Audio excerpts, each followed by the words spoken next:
అన్న పదం కొత్త ఆట నేర్చిందా పాపలాంటి లేత పదం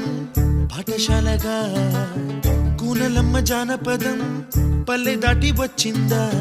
చవళిల జానతనం పాట చూపగా కుంచెలో దాగే చిత్రాలు ఎదురొచ్చేలా అంతటా